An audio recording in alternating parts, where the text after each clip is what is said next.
After stumbling across an old notebook of mine from back in 2016, I started reading more. And the same day as yesterday's notes, I found that I had attended the evening service at Cherry Run Camp that evening as well. And it was one of our United Methodist pastors who was an evangelist, the Reverend Ellen Bullock, who was speaking that evening.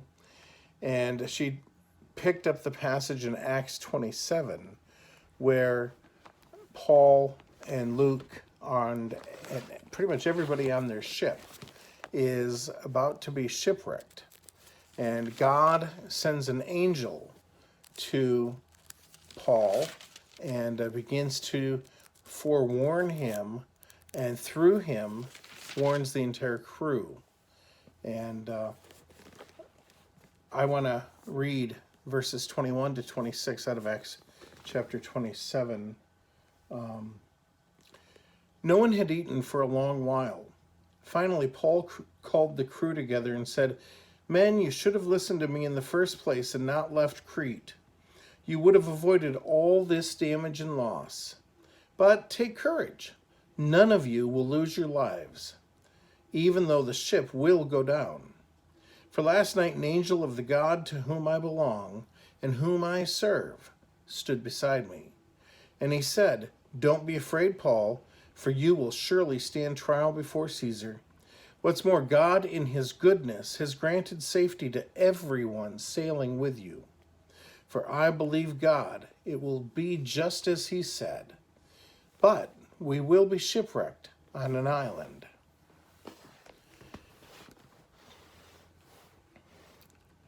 Now, again, my notes are what I was hearing the Lord speak to me in the midst of listening to this sermon.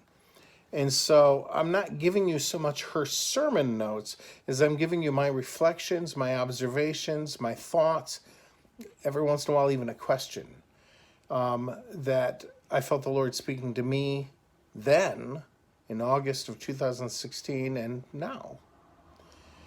And one of the first things I noticed was verse 23 where the angel, Paul says the angel came from the God to whom I belong and whom I serve.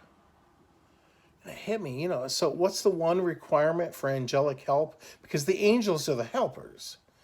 What's the one requirement for angelic help? That you or I belong to their master.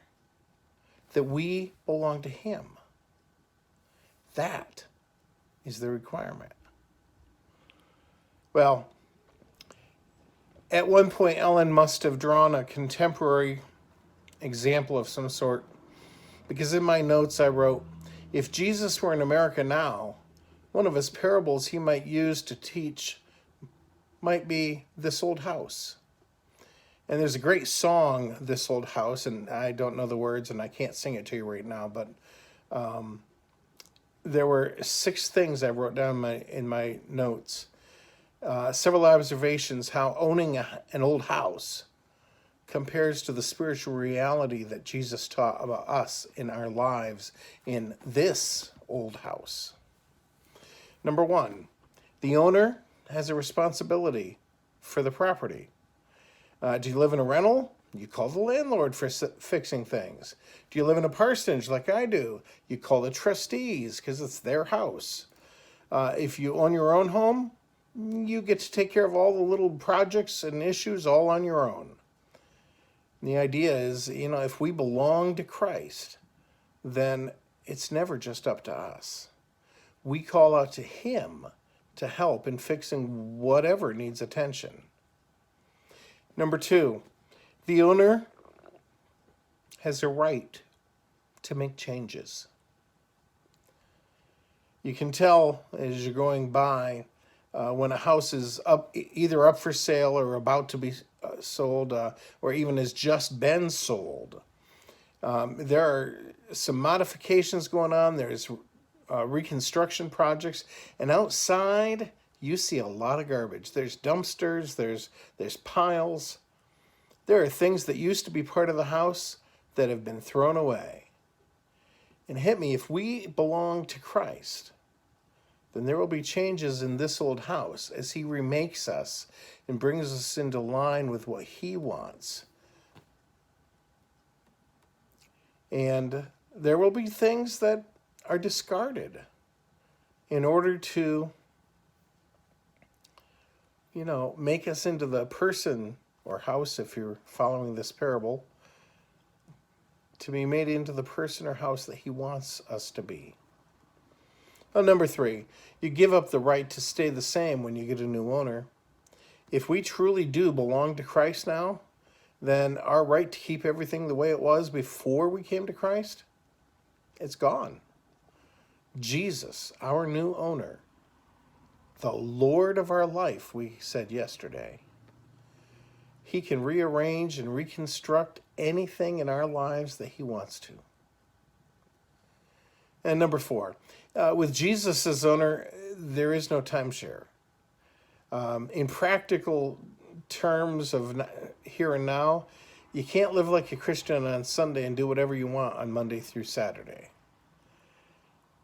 If Jesus is the owner of this old house, then it is his every single day of the week, all 24 hours.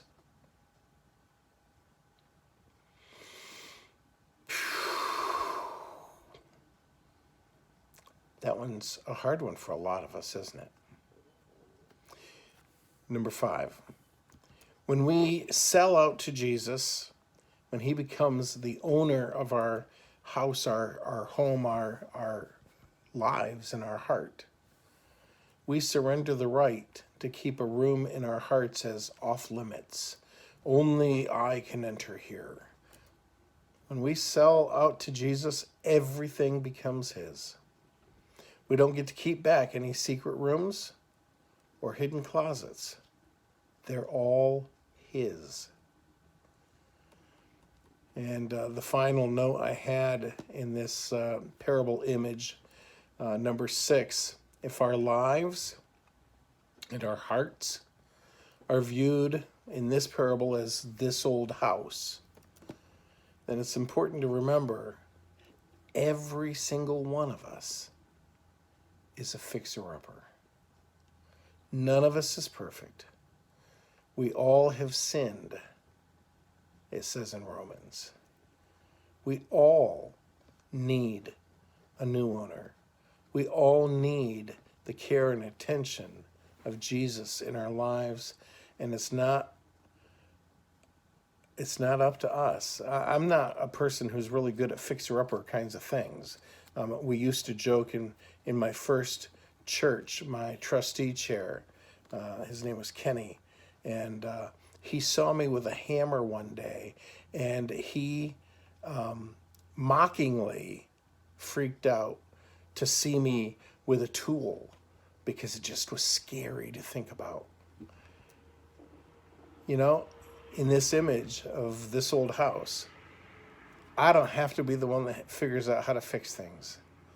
I don't have to be the one that figures out how to make my heart right.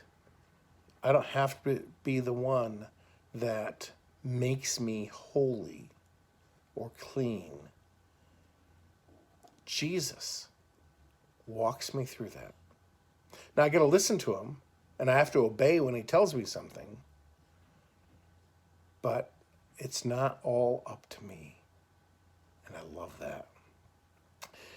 In this particular old house image, he's the owner, and I just need to keep the owner, Jesus, informed and talk about everything with him.